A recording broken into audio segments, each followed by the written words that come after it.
And we are live on Facebook, Twitter, and YouTube. Hello and welcome, Andy and Jared, Cleveland and beyond. He's Andy Billman. I'm Jared Watson, and this podcast is brought to you by Waiting for Next Year. Check them out, original Cleveland sports reporting at waitingfornextyear.com. Hey, today we're going to preview the Browns possibly having a winning record after Sunday as they play the Washington football club. What are we calling them these days? In Cleveland. The Browns are running a run-first team, obviously, which we talk about all the time, and everybody seems to be on board, and Cleveland will have Conklin, Kevin Johnson back, maybe Mac Wilson, so there's a lot of good things going on there.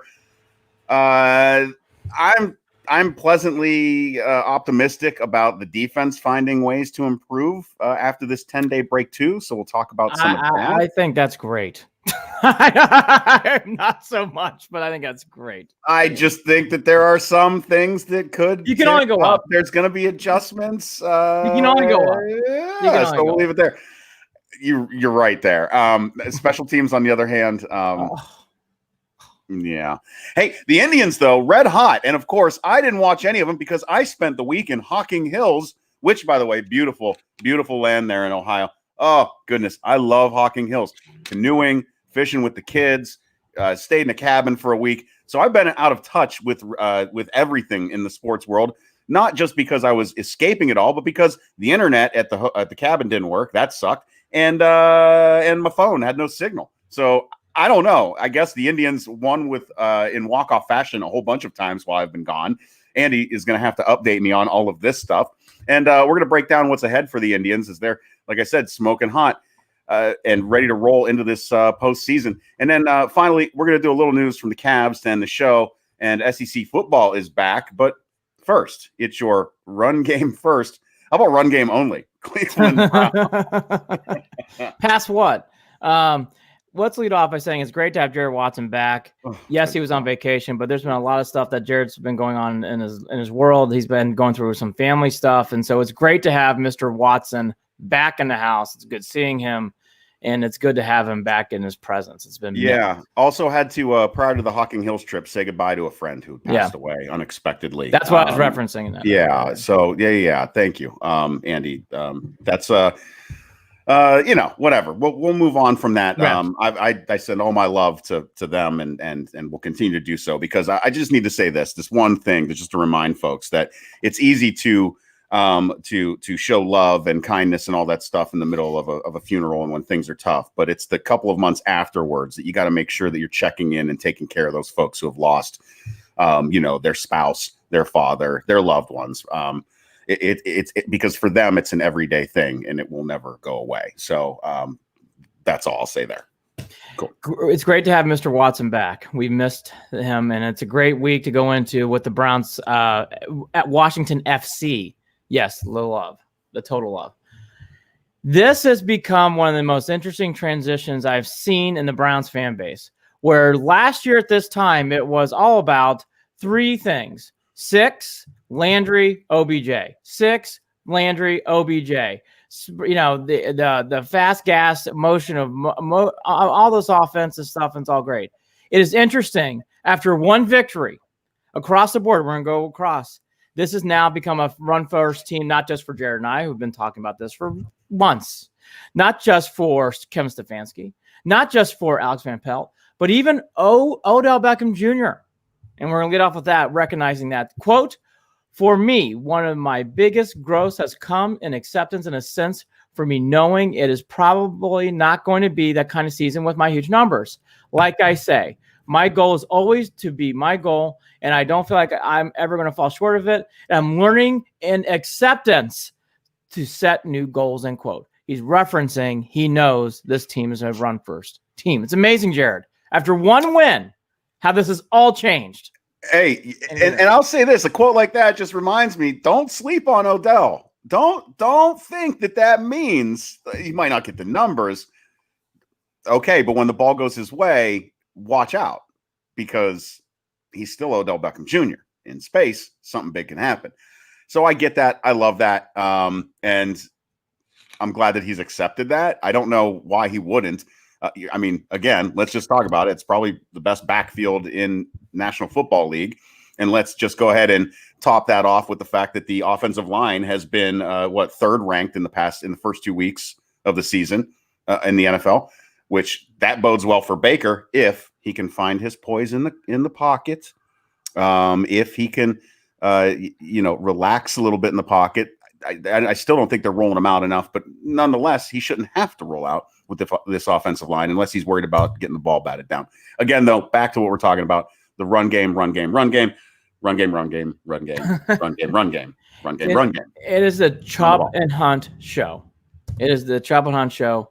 And again, I thought, are you on board with Chunt, by the way? No. I gotta check. I'm not either. No. I won't even say the word. It's dangerous, right? It's dangerous. It's dangerous. I don't think. Well, I feel like Ken Carman likes living dangersely because he does. He's a fan of Chunt. He and I text often, and I don't think that is a wise term. I'll leave it there. It's too close to something else. Look, all that to be said, here's another quote from Beckham. Having a game within a game, working on a release during a run game, working something else, a new goal, aside from winning always, end quote. You can tell he's really talking. And he talks about Nick Chubb being number one rusher in the league and Hunt too. This whole team and the city and the Browns fandom, it has changed. The most popular player on this team is probably Nick Chubb. And it's not just on the team. I think it's across everything. And it's amazing. And when we talked to Hayden Grove last year after the loss, I mentioned, I think the best player in this team is Nick Chubb. And we had a feeling this was coming. I was surprised by Hayden's reaction as I go, from what I see, I think Nick Chubb's the guy. And here's the thing that everybody's been alluding to, but needs to be alluded to here too. What's great about this is the way they're running Chubb early and bringing in Hunt late as your closer.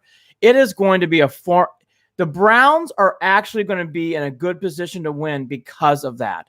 When you are bringing in a running back who might be only touching the ball 10 or less times going into the fourth quarter, it's fresh legs and it's downhill. Mm-hmm. And it just changes everything in a game. It makes the game it's suffocating. If you're an opponent, I laugh all people want to, you actually can't be behind the Browns because it's not going to be easy to come back. No. If you have fresh legs and a running back who's not just an average running back, who's a very talented player, that brings a whole new challenge to a defense. It's exciting. It's easy to root for. And people, the vibe I've loved about this week is I'll say it again, everyone across the board is on it. There's not someone else who's like saying, oh, it should be Mayfield. I'm not hearing that. It's all about Chubb and Hunt. And let's talk about these two things too. One is you're seeing firsthand that being a run-first team and running the ball will still get you the points you need to win a game in the NFL. Consistently win. Yes. Because I talked about this before the season started, that this offense should be putting up 35. They should be. They should be when you have those guys. Mm-hmm. So that's that right there. Don't try to think that because you're not air raid offense that you're not going to put up points. You're going to put up points. And they just proved that 9 days ago. Where are we at? Yeah, 9 days ago. That's that. Go ahead, Andy. Go ahead. If you can't stop something, why not do it? I mean, it's so obvious. It's again, Odell Beckham Jr. is announcing it, and I thought that was okay. I want to give credit to Odell Beckham Jr. That was not just a random comment. You could tell he was really well thought out by his comments the other day, and I think it really says a lot about him because he's recognizing I cannot have the passing game or myself or anybody else get in the way of this. This is something special. Now, all this to be said, in week 2, it is still going into week 3 now. It is still just a hype machine. They have to prove it in the next 14 games. Must. But for Odell Beckham Jr., I think this is actually the best leadership I've seen from him yet. Yeah. For him to be able to give credit. Another quote from him. Quote, I tell Chubb every day, I owe you, end quote. It just says a lot about Odell Beckham Jr. It says a lot about respect and his understanding of the situation around him. And I just want to give him props. That is, he's saying that actually allows this to really happen and takes pressure off others and in that locker room. He's presenting this to say, I get it. I totally get it. Now, do the Browns have to keep winning for this way? I'm not naive. Yes. But if they do, Odell's on board. And that's great. Andy, I think Odell also recognizes that this running game is what is going to open up the opportunities for him, which is what we have been saying for month after month after month after month. If you want Odell Beckham to be involved in the game in a positive way, you need to have a run offense like this. You have to with this Browns team. Yes. You have to right now, especially with Baker Mayfield. Because right now, what I want, and God knows that people hate this term sometimes, I need Baker to be a quality game manager. I need Baker not to make mistakes with the ball. Yep. Those are the only two things I need out of him. That's it. I said that on Thursday night after the win. Game manager. Being a game manager goes a long way in this space. And that's not a negative thing. No. Let's actually get to him. Give him the time to develop that he needs. It'll slow the game down for him. I actually want to get to that. Then let's get back to this. We have saw this in 2018 when Baker's pass attempts is 25 or less, or 25 to 30 at max. You're going. Anytime it goes above the high 20s and the low 30s, it starts getting more and more risky. We saw it in the first week of the game. We saw it, and that is not a diss against Baker. Here's the one thing I'm going to say in fairness too about Mayfield. This is only year 3. It's a big year. We all know this stuff. But if he keeps winning games, it is going to bring a new presence to this team and a new hype and a new everything else. And by the way, there is nothing wrong. Nothing in the rule book says you have to be Aaron Rodgers. Nothing in the rule book says you have to be like Joe Montana or whatever. You can be a Terry Bradshaw, who actually reminds me a lot of Mayfield. You throw the bomb 3 or 4 times a game. You do your thing. You manage the town around you, and you hand off the ball to Franco Harris. It's the same thing here. Hand the ball off to Chubb and Hunt. Make 3 or 4 bombs down the field. In this case, it's not Lynn Swan. It's Odell Beckham Jr. and Landry. And just from there, hold back. And that's what he needs to do. And again, for everybody out there who says that, it doesn't mean Baker Mayfield stinks. It's actually going to make him into a good quarterback. And by the way, it will actually make him into a great quarterback, in my opinion, if this stays on the rails. With the talent on this team and in the backfield, why should it all be on Baker? That's my point. Right. It should not be all on Baker. He needs to develop into the role of leader and field general and all those good things that we expect out of a quarterback as they age in the NFL. Yes. But for the love of God, this is a guy who might not even have survived it. Still, we have questions throughout this season. He needs to get through these seasons. Yes. Get through the past of having 4 fucking coaches already.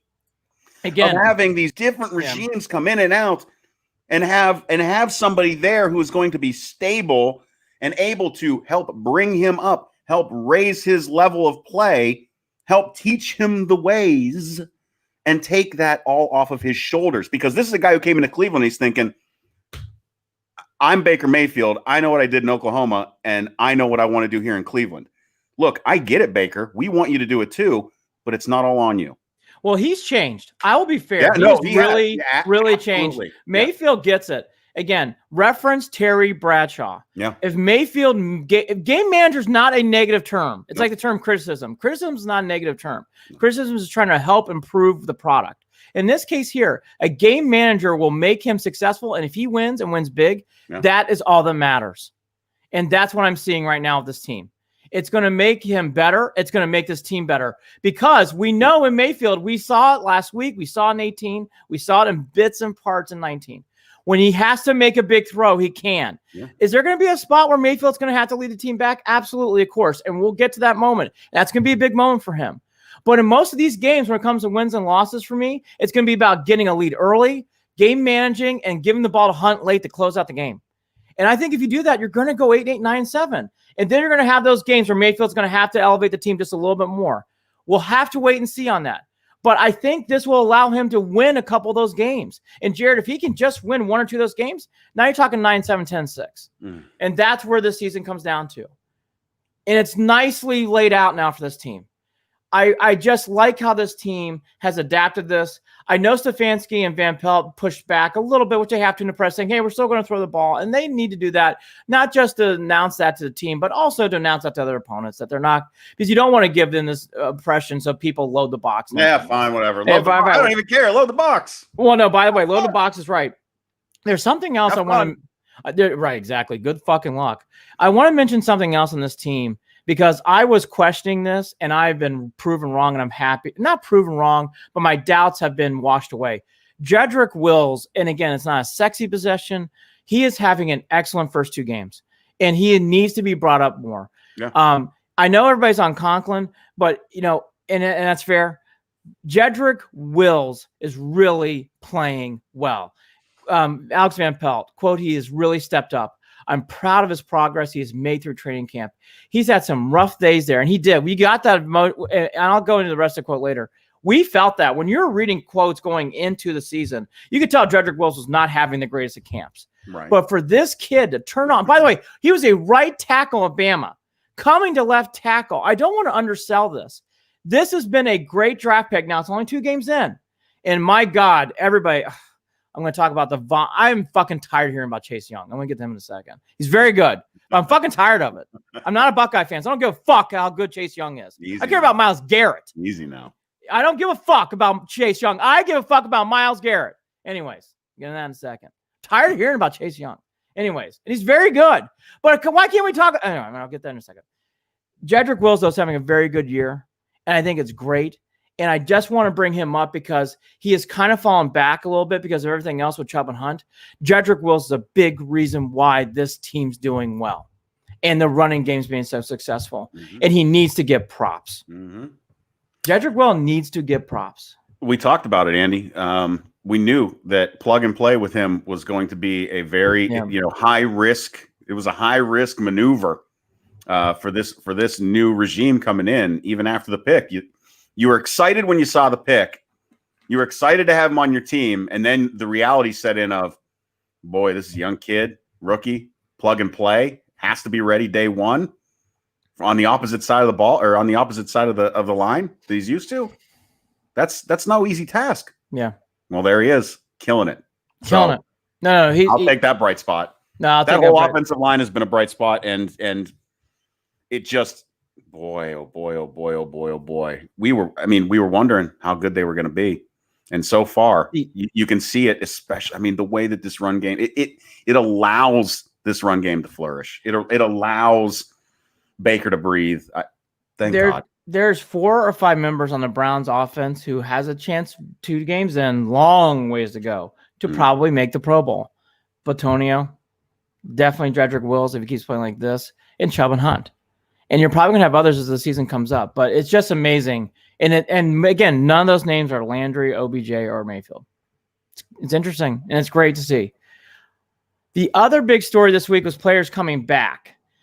Kevin Johnson from Lacerated Liver, he is back. He's going to be playing, quote, excited to have Kevin back, Stefanski says. Another quote from him, quote, Stefanski being, quote, he's looked really good throughout the week, and then we've just got to be mindful this is a first football action. He hasn't played these last 2 weeks, so we'll monitor how he's doing, end quote. It's a big deal here because it came out about, I think it was Wednesday, that Denzel Ward, who, fantastic talent, we prop him. He is a great player, in my opinion. But he does have injury concerns. He does have a groin injury. About that, quote from Stefanski, we've got a few hours here to see how Ward does and then make a determination before the game. We will use all that remaining hours before the game to make a decision. Yeah. that sounds very questionable. So when I talked early on in the show regarding the defense and hoping for some improvements here, it really does rely on Ward, not playing. He's got to be in the game, and so this secondary can't afford to not have him out there. I think he's a big difference maker. I think he not only makes the team better, I think he makes Terrence Mitchell better. And Terrence Mitchell has been good.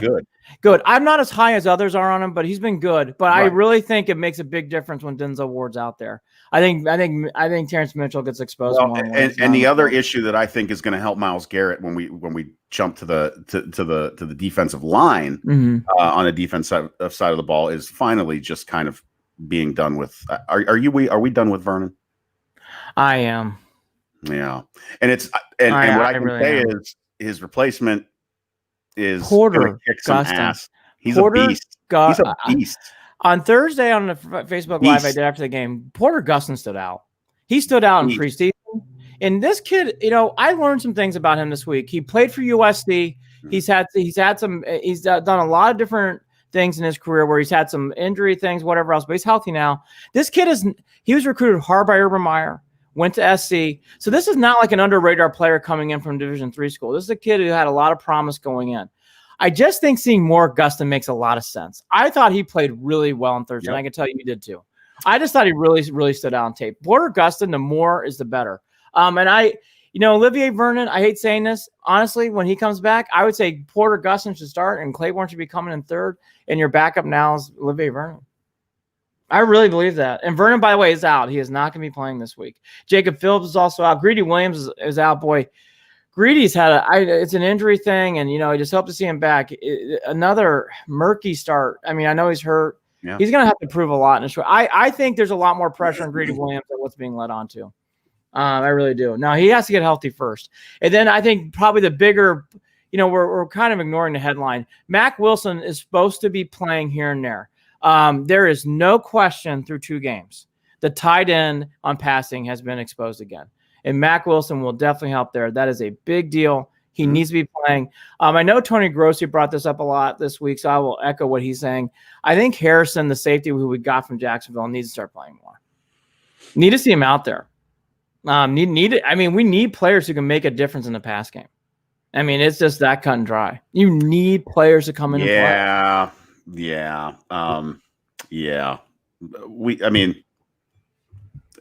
The Bengals shouldn't have been able to put up as many points as they did. The only thing I will say, and I'm going to go this detour rabbit hole real quick, and I'm going to come right back to the Browns. Mm-hmm. Joe Burrow is going to be a star. Yeah, I know. He is really good. He wears it well, man. He does. He looks the part. He looks really, really, really good. Yep. It's going to be annoying as a Browns fan. This week is all I've been hearing about is Chase Young, and well-deserved. Chase Young is a great player. He's on his way already 2 games in, and the defensive line has been really pumped up. And by the way, as it should, the Redskins have been drafted. I think I don't have it in front of me, Jared, but I know in that front 4, all of them are early round picks, and most of them in the first round. So the strength of the Washington defense the strength of the Washington FC team is the defensive line, and it's particularly Chase Young. He's going to be going up against Wills. We just pumped up Wills. It's a great matchup for Wills this week. It's a big deal. Wills is going to be going up against Chase Young, and there'll be put a lot of tension on there. So Wills is going to have his first big profile game. Because it really gives him a chance. And the one thing that I found interesting, Jared, is I felt like reading through press quotes and stuff, people are actually putting Chase Young on the same level as Myles Garrett, and some maybe think he might be better than Myles. I thought that was way too soon, but maybe that's just me. I think it is too soon because there were, and I might get corrected by some Buckeye fans out there, but there were times where I thought, "Where's Chase Young been all day?" Yeah, Michigan. Yeah. Oh goodness. Michigan. Where has and they won that game? Where has Chase Young been? Yeah. Yeah. I just think this. I think Chase Young's had a wonderful start to his career. I was being funny earlier. I just don't like how Garrett's on the Browns and he doesn't get enough. I mean, look, this is the line from, I think it was a plain dealer. Myles Garrett is already chasing a young edge rusher for the NFL Defensive Player of the Year. Really, after 2 games? There's lines like that. I just think. I get it. Chase Young's had a great start to his season, but are we really to that point where we think Garrett is chasing Chase Young? I don't know. That's kind of what that line's alluding to. I just think it's way too soon to be saying stuff like that. Well, I will say this too. Myles Garrett does have to elevate his play. He had the biggest play in that game on Thursday. That strip sack changed that whole game. Correct. Huge moment. And he's been getting but consistently, he's got to be there. In that game last time, I saw the same thing that I heard others echo. The Ravens game's one thing. I don't think he played well. But in the Bengals game, he was getting doubled and triple teamed at times. Right. And that's why when Porter got in the game, you saw the difference in that defensive line. You could see it like that. Like it was like lightning in a bottle. They are moving Myles Garrett around to try to get him in places where he's open, which they're going to have to do. All that to be said, I hear, by the way, I've been harder on Garrett than most others. So I get it. I will just say, here's what I loved about Garrett. When the moment was right, and that game, when Chubb got stopped on the 1 yard line, you could feel that game starting to slip away a little bit. And him stopping, stripping, putting the ball down the ground, being recovered by the Browns, next play, bam, touchdown. It changed the whole tone of that game. It became, at least in my book, I'm like, I know we're going to win. We just got to figure it out and navigate. That's what we need Myles Garrett to do. That was a Lawrence Taylor LT big time play in that spot. Yeah. Huge play. And Myles will have his days where he'll have 3 or 4. He will. He will. You know. Again, he made, and I don't care. We can have debate. People can come on and text and tweet whatever they want to do on the show and tell me I'm wrong. That play won the game. That strip play won the game. It settled the game down. It allowed the Browns to score in that next play, and you could feel the air coming out of the Bengals. It was that quick. Are the Bengals a 6-win team this year? They have a big game in Philly, and in my pick segment, I will be alluding to. I might be taking the striped kitty cats. I think the Bengals are a year and a half away. Meaning, I think next year they go in that muddled zone. The thing I would be concerned about the Bengals is that defense is alarmingly bad. Yeah, and that offensive line is not good. Offensive line is not good. That's never good for a young quarterback. No, because it's shameful that team did not run the ball more against the Browns. I mean, it just was shameful. Mixon owns the Browns, and not on Thursday. Not on Thursday. Couldn't do anything on the ground. Back to this game, the other thing that should be brought up for all the talk about defensive line, they do not stop the run. They are only 21st in the NFL in rushing. They are first against the pass. Note to everyone, I'm sure the Browns have this note being an analytical team. That tees up for what the Browns do best. They are 21st against the run, first against the pass. So this defensive line, hey, against the pass, all day, the numbers say it, analytics say it, but they are not slowing down the run. So it should play well to this team. Now, we've been focusing on the Brown side of the ball. Let's quickly get to the FC side with Dwayne Haskins. It's funny. The Redskins are the Ohio State of where the LSU is to the Browns in this team. There's a lot of Buckeyes playing for the Redskins right now. I'm not the Redskins, Washington FC right now. Haskins has not. I've read an article in The Athletic, and you can tell there is, and from the Washington perspective, not from the Browns, you can tell there's concern about Haskins. You can tell that fan base is starting to get antsy. And right now, here's the alert to all of us. Washington does not have a good offense. So if they move the ball down the field, we now have a new topic to talk about next week. Because Baltimore, Lamar Jackson, given. Joe Burrow, given. This should not be this game where we're giving 30-plus points again. No, and turnover should be in play. Yeah. Up, and up. Yeah. I'm just saying right now, if Haskins and this team gets into a groove, you can panic a little bit. Is it fair to say that this should be an easy game? And I don't want to say easy. This should be a clear Browns victory. If it goes the way that it should go. Here's what I like about this. And I guess I'll tee it up first. I like the Browns in this game. I like how everybody's talking up Chase Young. I was surprised. Everyone talking up Chase Young going in this game. By the way, he's deserved it. I'm not saying he hasn't. But it's almost like they think Chase Young and Myles Garrett are on the same level. I'm like, that's interesting. To someone like me, I just think that's very interesting. Yeah. I do think the Browns are feeling good. It helps when you get a Thursday night game and Washington's coming from Arizona back home, back to Cleveland. That's a long week for a young team. Yep. I also agree with the young writer at The Athletic who's following the Redskins. This is starting to become a big week here for Haskins. Haskins has to start playing better. This team has to start scoring more. I do think the Browns, I can't believe I'm saying this. I think the Browns get up early. This has been a big problem for the Washington FC club. I'm actually going to take this as one of my picks. I take the Browns are giving 7 points. I would give the points away. I think the Browns win 27-10. I think they actually control the game. I think they control the tempo. And again, this is not other teams. The Browns can milk the clock late. I think they win 27-10. I do want to get to one thing about the Browns, but you give your prediction first. I want to talk about. I was leaning more 31-17. I think that there's going to be some more points scored just because of the garbage time and because it might even be 31-21. Yeah.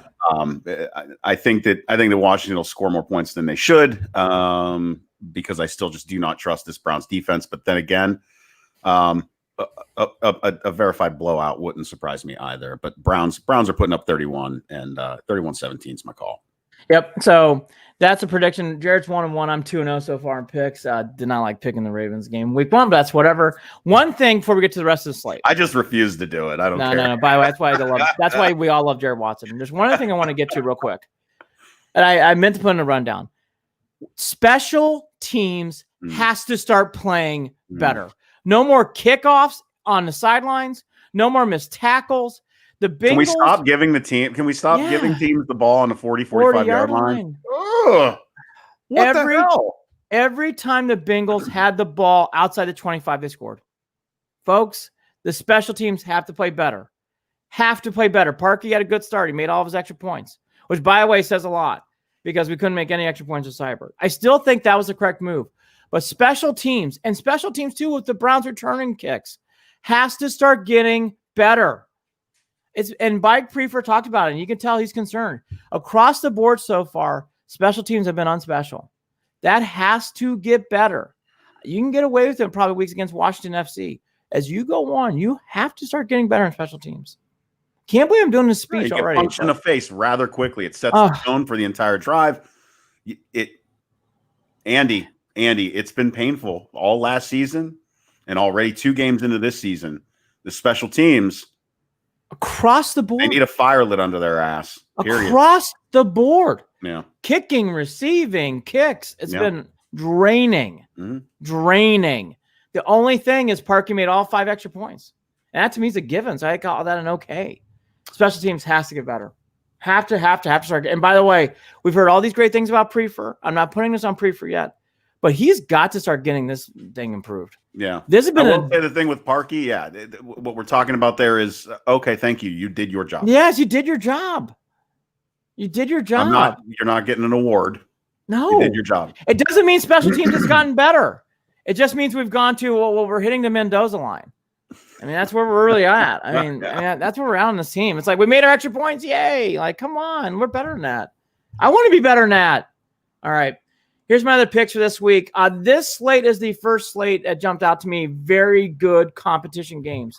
If you want some games to circle that no one's going to probably be paying attention to in Cleveland, it's at 1:00. Titans and Vikings. The Vikings are 0-2. They have to win that game. Yeah. Texans at Steelers. Texans are 0-2. They have to win that game. There's some games like that this week where it's like, boy, they have to win that game. Lions at Cardinals. Lions are 0-2. They have to win that game. Bears at Falcons. Boy. I don't know for anybody who watched that. That was, you talk about on special teams.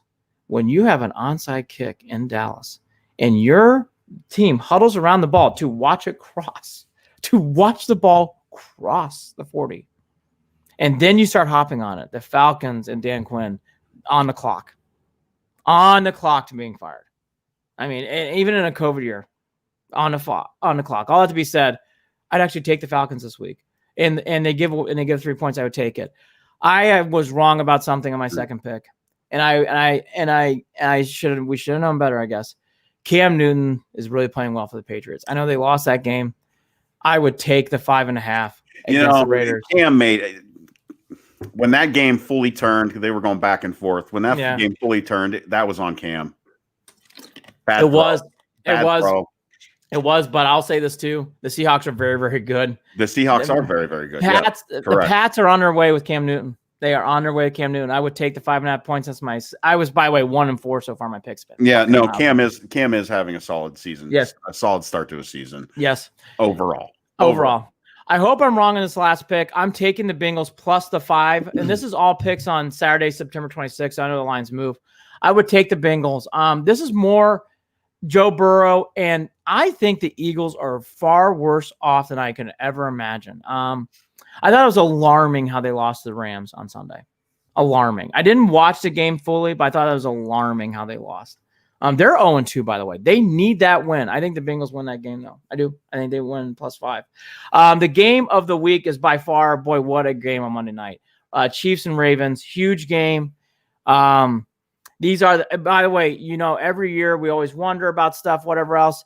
This is the most clear-cut 1-2 so far seen in the AFC. The Chiefs and the Ravens are by far 1 and 2. Wonderful Monday night game. It's wonderful. A pick 'em for me. It's right now at 3.5, which is a pick 'em because the Ravens are given the 3.5 because you always get 3 points being at home. So I mean, they're basically saying they're favoring the Ravens by just a half. That's basically what they're saying. Yeah, that's how razor thin it is. I couldn't. There's no way I could call it. No way. No. By the way, the Chiefs are the best kicker in football.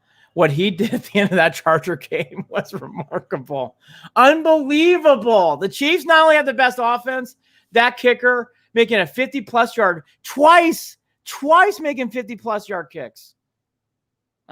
Chiefs are on her. I'm starting to be. Jared. It's a long season. The Chiefs repeating to me is becoming a theme for this year too. I mean, it's really in play. It is really, really in play. Might happen. It really is. Yeah, it's hard for me to talk much about what happened last week because I didn't see much of it. But all that to be said, this is a great slate of games because there's a lot of teams. Again, Vikings, a lot of pressure to win that game, and they're playing the Titans. I'm really hoping the Texans can get the They need that game. Yeah, they need that game. I like them needing that game. That bodes well for us. And by the way, in fairness to the Texans, it isn't like they lost to the Jaguars or anything like that. They lost to the Chiefs and the Ravens. They lost the Monday Night Football matchup. Yeah. So it isn't like they've been playing easy competition. Huge game. Huge. I can't state it. Huge game for the Texans. And by the way, I watched bits and parts of that game. I was focused more on the Chargers Chiefs. The Texans had opportunities to win that game against the Ravens and just couldn't do it. And then as the game went on, the Ravens are suffocating. I mean, the Texans are who they've been. They're such a weird team. By the way, they'll beat the I hope I'm wrong. They always beat the Browns. But yeah, it's so true. Anyways, that's the NFL. This is one of the weird times I think the Browns should win. I think we're both alluding to it. This is a bad loss if they lose. You ain't kidding. This is one of the 3 or 4 that I have on my schedule that in that front 8 of the season that is picked as a win. And if they don't win that one, boy, oh boy, that changes. Rough Monday morning show. My outlook for it'll change Monday morning show for sure. I'll be, oh man, don't make me come in and do this show on Monday morning pissed off, please. I don't have it in me anymore, Andy. Jared's nice and relaxed after needing a little vacation. Oh, and now that's the last thing. Floating on a lake, Andy. I was floating on a lake, hanging out in a kayak. Didn't give a shit. Not worried about nothing. I got to come back, and now I'm worried about the Browns. Well, speaking about a big, they're gonna win. They're gonna win big. So I don't care. It's gonna be speaking about a big week. Let's talk about the Tribe. What a week.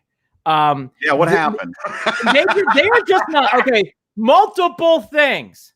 7 seed as of today, September 26th. Luplo had a game winner, didn't he? Luplo getting hot again at the end of the year.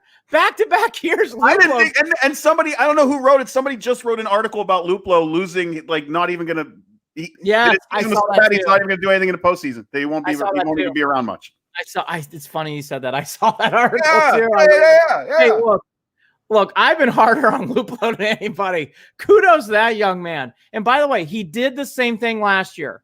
I will be fair. Maybe this is Luplo. And put him in the closet until the end of the season. Then bring him out. I stink for the first 45, 50 games, and then I turn the light on. The Indians have not just won. They have actually sent the Chi Sox are spinning around losing.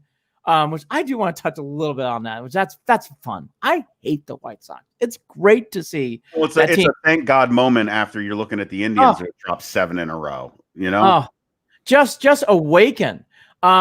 This is the first time I have goosebumps. I have goosebumps talking about it. This feels like the mid-90s, late 90s Indians. They are there's been some magical wins. And last night being Friday, September 25th, another one. Down 3-1, Naquin walks, Luplo double. I mean, almost a home run off midway up through the wall. DeShields, who had one of the Indians were getting no hit going into the 7th inning. And DeShields had one of the best bunts I've ever seen. I love the bunt, as people know on this podcast. Boop, bunts the ball. It looked like the Indians were dead. They were just too much celebrating beating the White Sox. DeShields rips. I mean, there's singles and there's singles. He ripped the single, 3-3 game. And then Hernandez, who's been clutch all year, double right down the line, explosion. And that just captivates the week in a way. Look, there's so much things to talk about here. J-Ram's walk-off home run on Tuesday. Let's go back there too. That set the tone. And then on top of that, earlier in the day, Jeff Passan writes an article saying, I think J-Ram might be the AL MVP. Jared, it's unbelievable. I mean, let's go there too real quick. If you are under a rock, let me lift the rock under. People in Vegas right now, you have to bet $2,500 to win $100 on Bieber winning the Cy Young. Let me repeat that. You have to bet $2,500 to win $100 on Bieber winning Cy Young. Cy Young's being won by Bieber. Cy Young.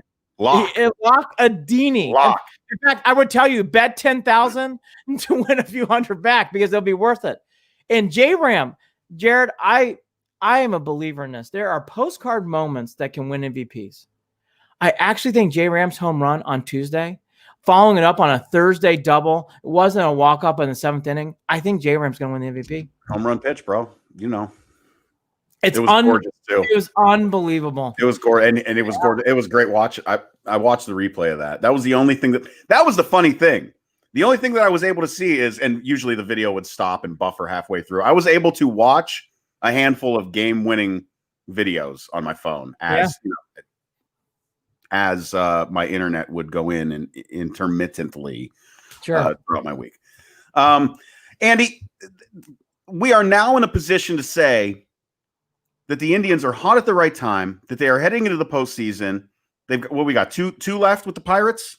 2 left against the Pirates. And by the way, yep. Did the Cubs win last night?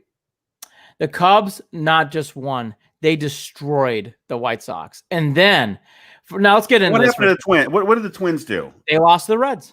They got beat up badly. Oh, here we go. Now, but the thing is, if we end this tied with the Twins for first place, the Twins win the division. Because it's very easy. The White Sox won the season series over the Twins. The Twins won the season series over us, and we beat the shit out of the White Sox this year. Right. I like saying that. We beat the shit out of them. So that's why, because the Indians and White Sox are tied, the Indians have the tiebreaker. So if the Indians win on Saturday, the 26th, and the White Sox lose, the Indians can only finish second or first because they will have the tiebreaker in the White Sox. That's how this whole thing is swung. Now, that's the thing. I think that the way that the Indians are playing right now, it would be beautiful to watch them win the next two and just come in full throttle into that postseason, Andy. And I will say this too: I would love if they got a pennant. It would be fun to see that. I think that actually has a lot of value this year in this team because it's all leading up to, God, there's so many things to talk about the Indians. I think it kicks the Twins in the nards like I would like to kick the Twins in the nards after last season and then coming in expecting to walk away with it this season. Jared, I think it's really kicked the White Sox hard. The White Sox are in a tailspin. Last night, for people who didn't watch it, so last night is September 25th on a Friday. They got just destroyed by the Cubs. The big thing this year is Tim Anderson likes to flip the bat after big home runs. Loves to flip the bat. So last night, when the Cubs hit basically the burying shot over the White Sox, I forget the batter for the Cubs, he threw the bat in Salvatore in the air. Oh, White Sox fans did not like that.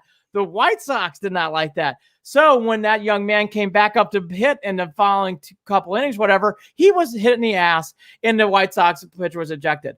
Let me just say this, White Sox fans. You have been cocky about that Tim Anderson bat shit all fucking year. Karma's a bitch. Karma is a fucking bitch. You want a bat flip and celebrate a bat flip? We love bat flips on the show. I don't care. Fucking bat flip. Lindor to Jim Thome. I don't care. It's all great. But when you get bat flipped yourself. Oh, yeah. Don't be a pissy pants. No. No. I don't want to hear about pissy pants. I love that shit. It doesn't work. Don't be hypocritical. Yes. Don't be hypocritical. Got enough White of that Sox. going on in the world right now. Yes, Leave that there alone. is. Yeah. Don't be hypocritical.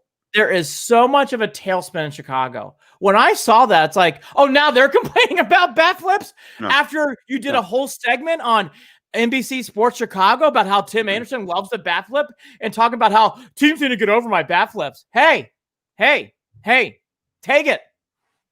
Take it. White Sox are little having a little problem. And it's fun to see. Yeah, fine by me. The way that this shapes out too, we were talking offline, Andy. You're okay. I mean, what's the matchup you want to see in the first series with the Indians? Right now, I said this. I've said this forever. The Dr. Seuss, no Rays, no A's. The Indians, for some reason, when they play teams, are very analytical driven, and obviously those two teams are with Moneyball, and the Rays are the most analytical team driven, probably outside of the Indians in baseball. Those two teams really play well against the Indians, and I don't like those matchups. I don't like playing against teams that are very similar to the Indians. Now, do I want to play or bring on the Yankees? No. But do I fear the Yankees? I don't. I like that match. I don't love it. I like that matchup. It's not going to be easy. But when you have Bieber on the mound and Plesac and Carrasco to follow, it's not impossible. Right now, it's getting to the point because of the Tribe getting so hot and winning. It will be in Cleveland. But right now, it looks like it's going to be the Indians and Yankees. It's going that direction. You said it earlier. The Indians looking like the team of the '90s a little bit with the magic at the end of these games and pulling out some wins that we thought wouldn't happen. And the Indians in those years played really well and matched up really well against the Yankees, and that was always fun to watch. So, putting the Yankees season to bed would certainly bode well for me and for this team as they move on throughout the rest of the postseason. So I would love to start with the Yankees. I would love to check that box. Bye-bye, Yankees. And eliminate their chance of winning their 28th, 29th, 30th, whatever championship. Knock that off. You know what? Who cares? And then move on. And then move on and roll through. Roll, Tribe, roll. Just stay hot. Stay hot. Here's the way I look at it, too, for all of us Indians fans out there. If you want to win big, which is what we want to do, you're going to have to play the Yankees probably at some point. So why not take them first up?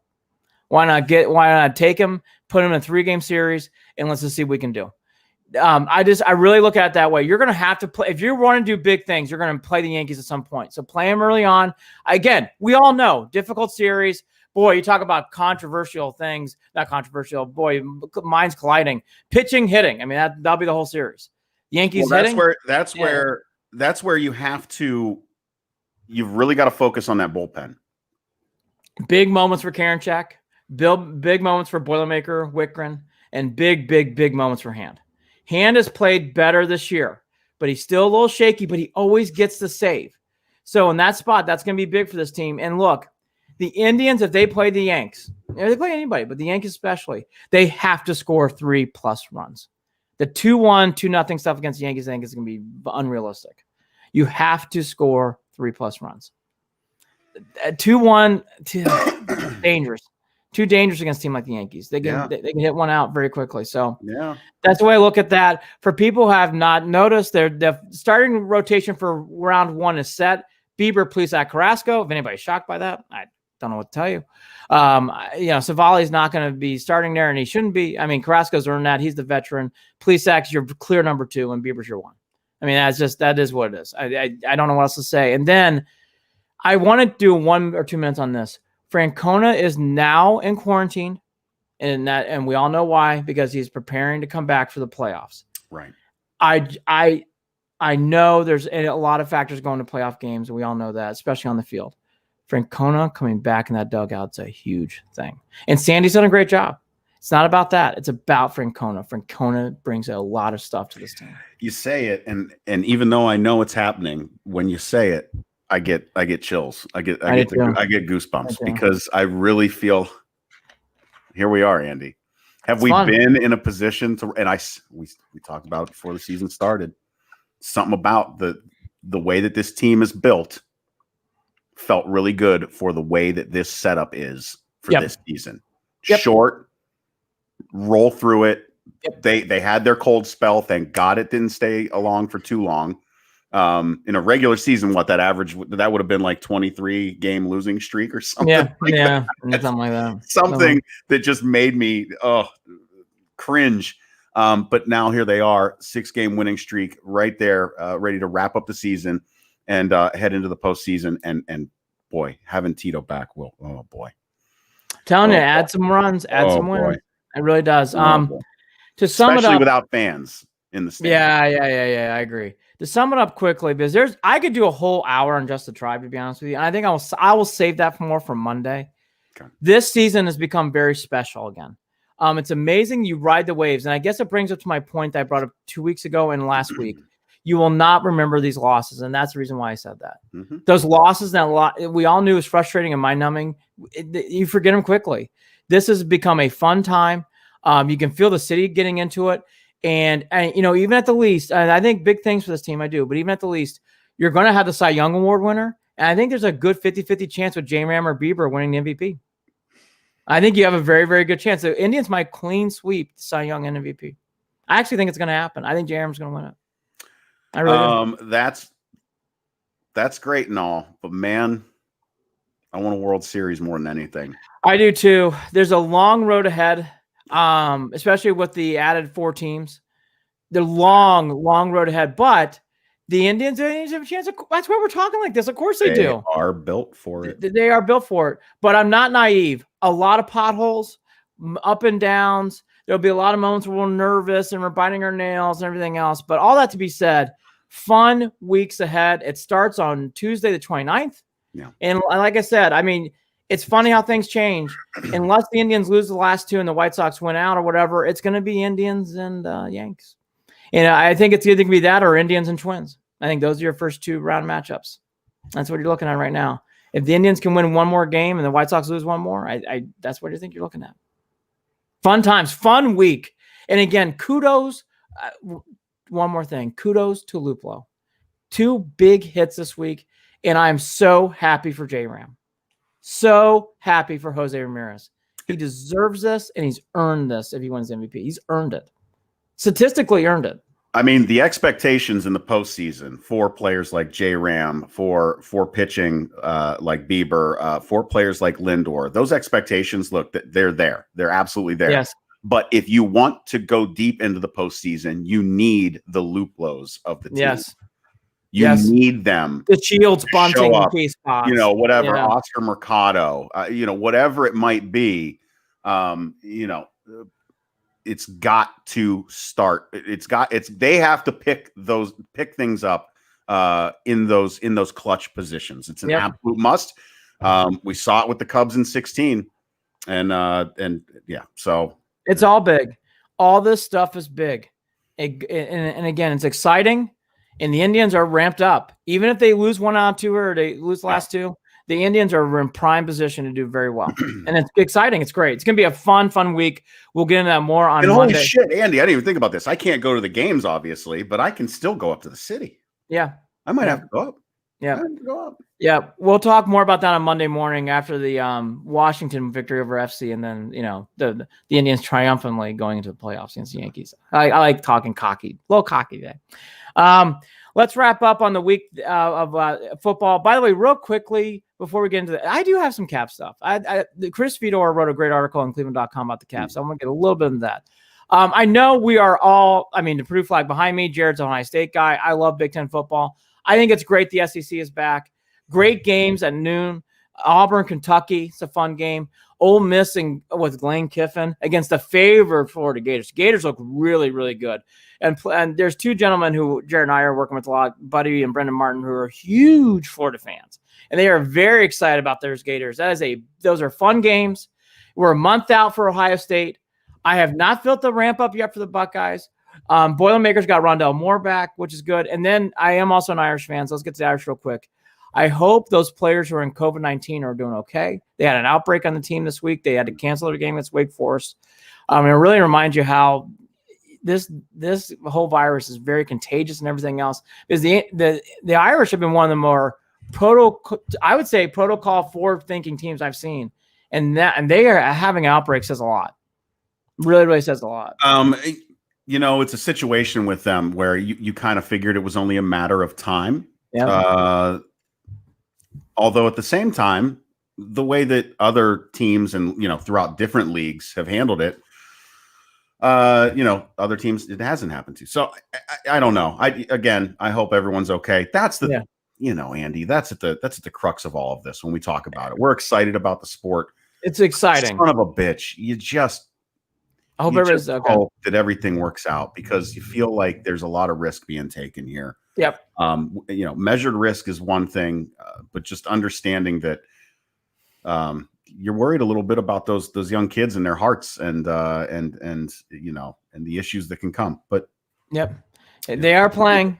Pac-12's back. Mountain West is back. In fact, the MAC's the only conference that's going dark until spring. So everybody else is back and moving forward. Okay. We'll talk more about that too, I'm sure, Monday morning. All right, real quickly. I can't believe I'm saying this. Cavs, real fast. Real fast. Like fast.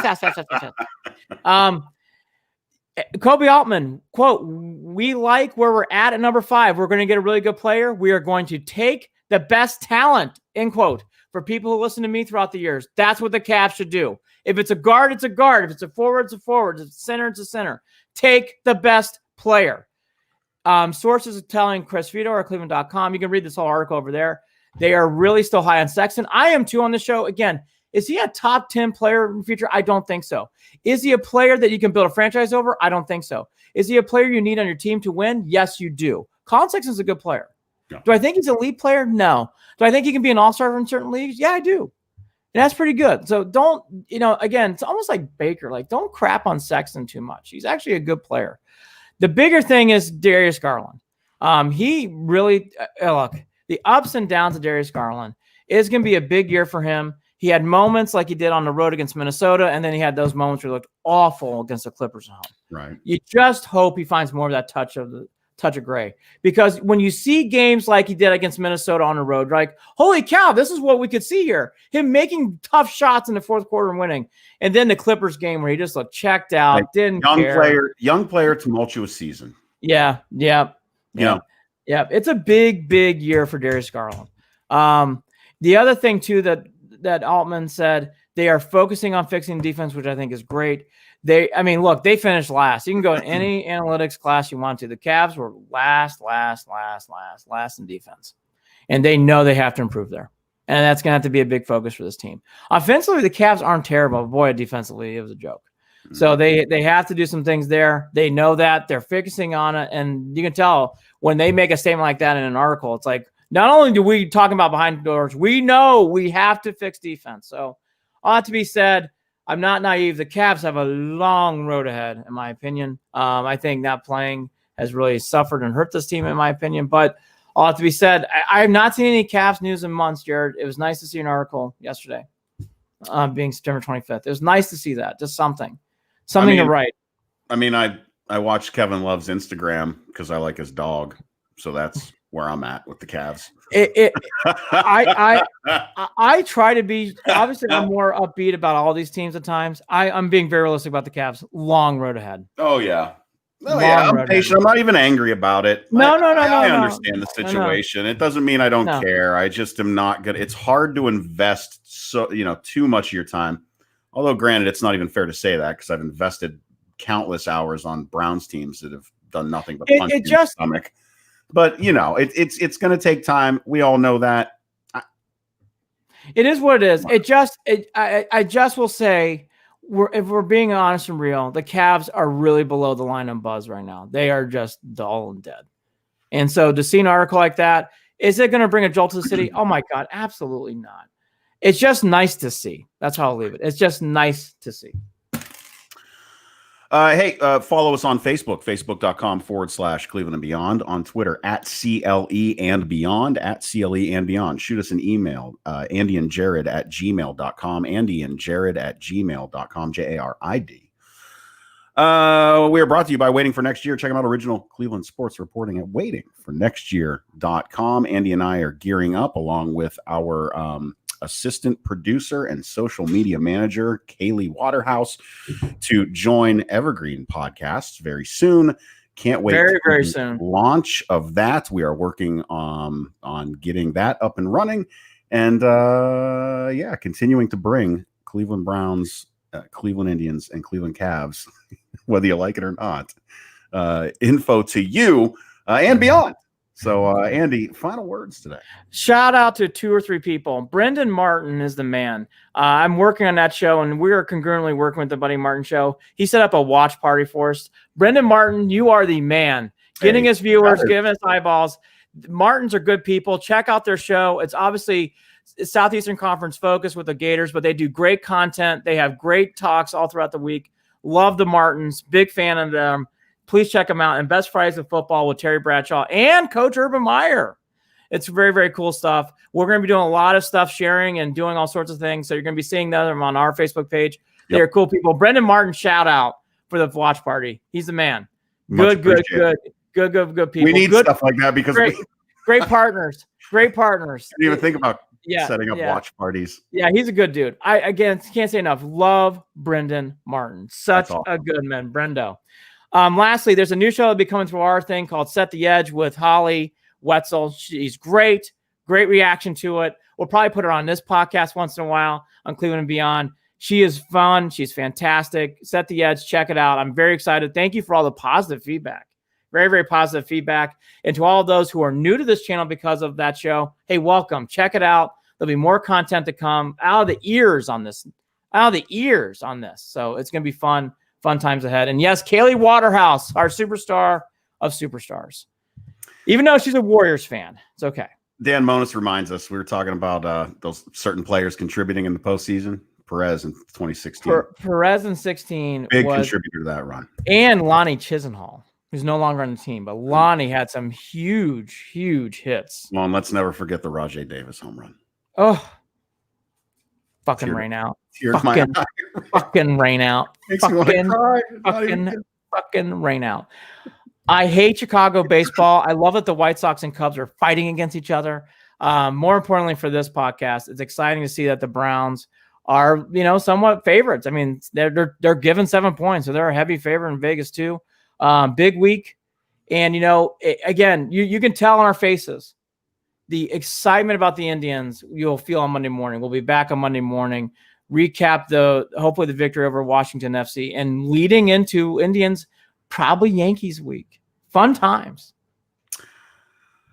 Browns 31, Washington football team 17. Book it. He's Andy Billman. I'm Jared Watson. Andy and Jared, Cleveland and Beyond.